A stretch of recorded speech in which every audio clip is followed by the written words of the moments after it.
Sebelum kita melaksanakan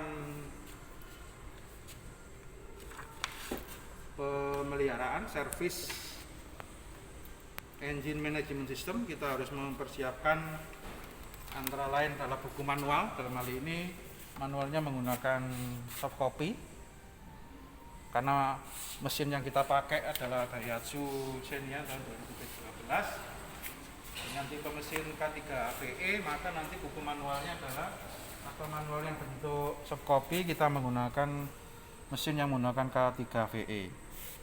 Kemudian kita menyiapkan AVO digital untuk pemeriksaan tahanan sensor yang nanti kita periksa. Kita simulasikan trouble. Kemudian kita menggunakan juga scan tool. Nah, tadi kita gunakan sebagai alat untuk men-scan komponen dari sensor atau komponen manajemen sistem, mana yang nanti akan kita trouble, kita simulasikan. Pertama, kita akan mempersiapkan atau menempatkan kendaraan pada tempatnya agar kita bekerja berlangsung dengan baik. Kemudian kita pasang pelindung daripada kendaraan.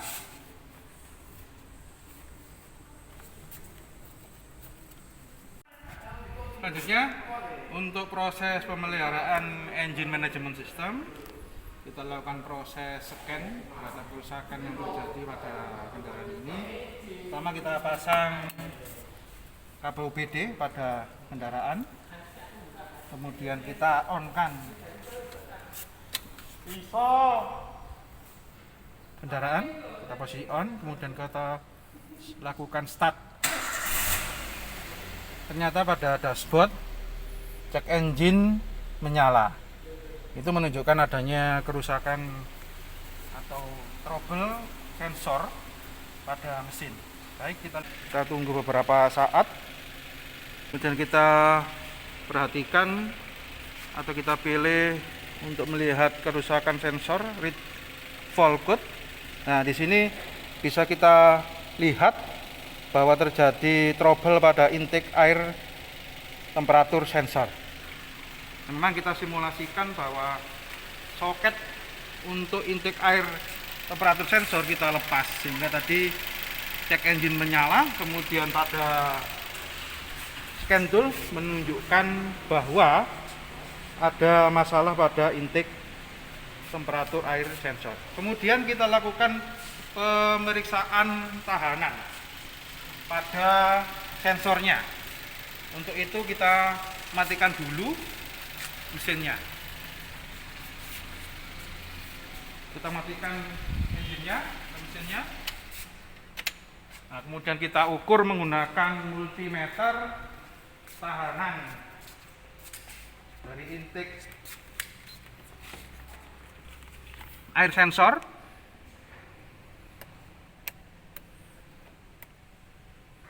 Nah, ini terbaca 0,7. Kurang lebih ini adalah suhunya 50 sampai 60 derajat. Kemudian kita lihat buku manual. Untuk suhu 20 derajat itu tahanannya adalah 2,21 sampai 2,69. Sedangkan untuk suhu pada 80 derajat ke atas itu 0,2 sampai 0,3. Nah, hasil pengukuran tadi menunjukkan bahwa tahanannya adalah sangat tinggi, yaitu 0,7. Berarti menunjukkan bahwa ini sensor untuk temperatur udara masuk ini harus dilakukan proses penggantian. Baik, setelah kita melakukan proses pemeriksaan dan ternyata adalah IAT-nya yang mengalami masalah atau kerusakan, kemudian kita lakukan proses penggantian, kemudian kita pasang IAT yang baru sensornya, kemudian kita hidupkan mesin untuk melakukan proses penghapusan data yang trouble tadi pada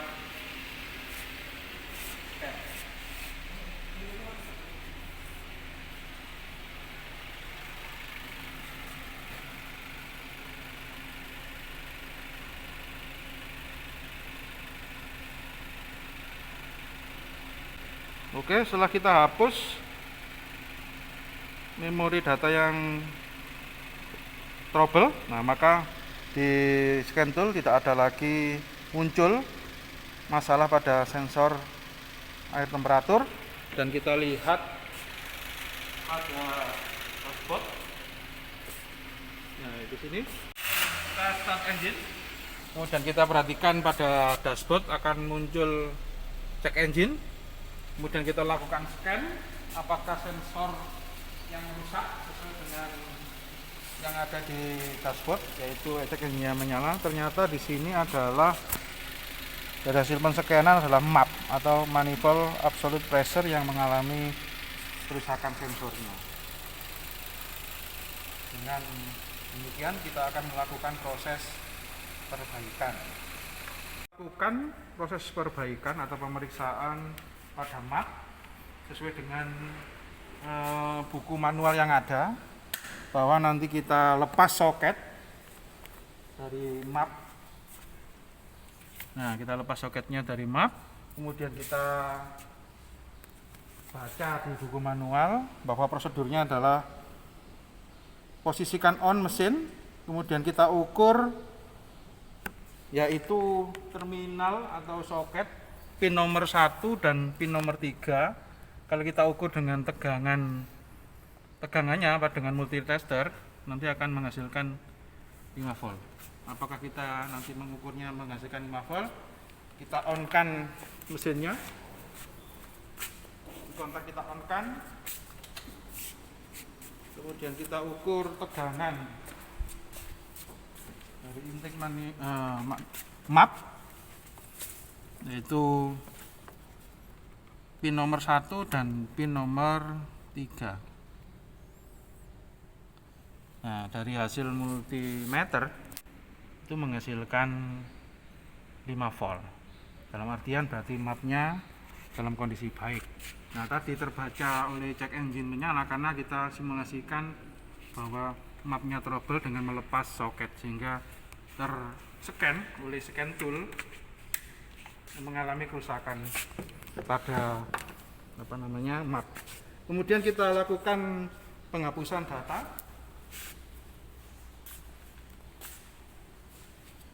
Di on kan anu sih.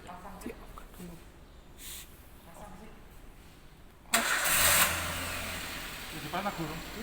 Oh, guru. Kali ini kan untuk memperbaiki MAP, kita pasang MAP, kemudian kita pasang soket. Nah, kita on kan mesinnya. Kemudian kita clear memori kerusakan.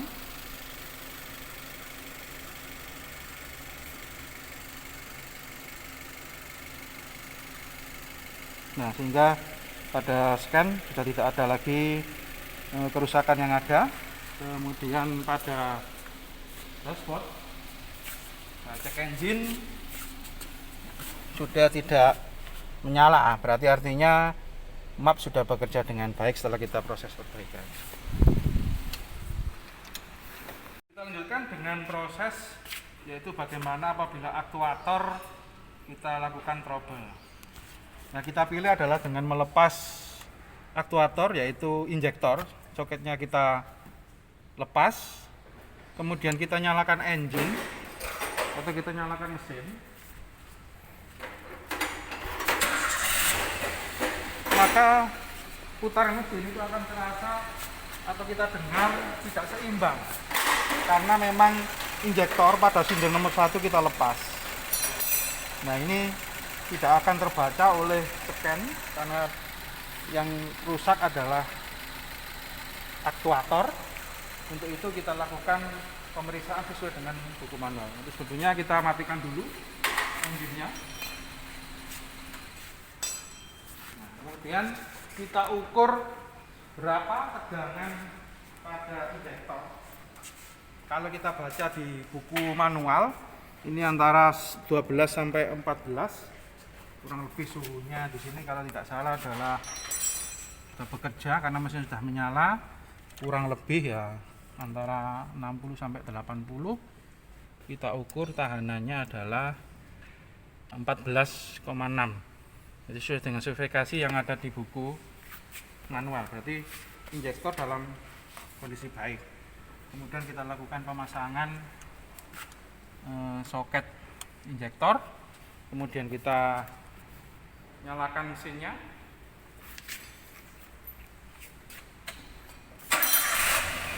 Maka mesin sudah bekerja secara seimbang karena soket injektor sudah kita pasang dan injektor bekerja dengan baik kembali. Injektor adalah merupakan aktuator. Selanjutnya kita memeriksa kerja aktuator yang kedua. Misalkan kita buat trouble, yaitu pada sistem pengapian dengan melepas soket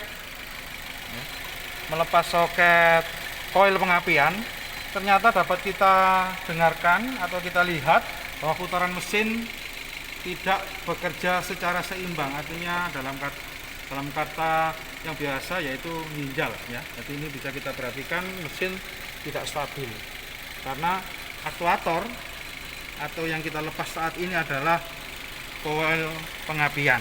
Jadi ini koil pengapian kita lepas, maka terjadi putaran mesin yang nginjal. Kemudian kita lanjutkan dengan pemeriksaan koil pengapiannya. Kita matikan dulu mesinnya. Kemudian kita lihat di buku manual bahwa pemeriksaan untuk koil pengapian ada dua. Yang kita praktekkan saat ini adalah mengukur tegangan masuk pada soket ya, dengan cara kita on-kan switch-nya pada posisi on. Nah, kemudian kita ukur soket pada terminal 1 dan 4. Nah, sesuai dengan buku manual adalah tegangannya 11 sampai 14 volt. Nah, kita ukur apakah tegangannya 11 sampai 14 volt pada posisi kunci kontak on. Maka pada multitester itu terbaca 13,2. Jadi 13,2 volt berarti sesuai dalam spesifikasi atau dalam range 11 sampai 14 volt. Nah, ini menunjukkan bahwa untuk tes yang pertama tegangan yang masuk sesuai dengan standar. Kita lanjutkan dengan tes yang kedua, yaitu cikan bunga api. Kan untuk tes bunga api, kita pasang soketnya pada koil pengapian, kemudian kita start. Nah, maka akan timbul percikan-percikan bunga api. Artinya ini adalah pengapian bekerja dengan baik. Sebelum nanti kita selesaikan seluruh pekerjaan, maka kita harus menghapus data memori kesalahan-kesalahan yang tadi kita lakukan simulasi pada kendaraan ini, mulai sensor sampai aktuator.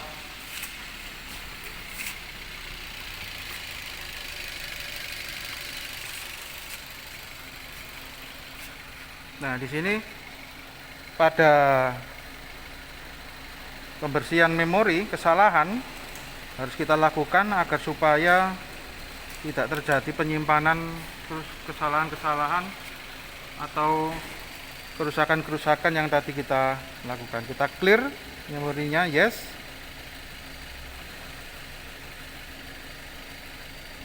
Nah, maka di sini sudah tidak ada sistem sensor yang maupun aktuator yang dibaca oleh scan ini bermasalah, sehingga mesin dalam kondisi kembali normal. Setelah itu kita matikan mesin, fender, seluruh fender kita lepas.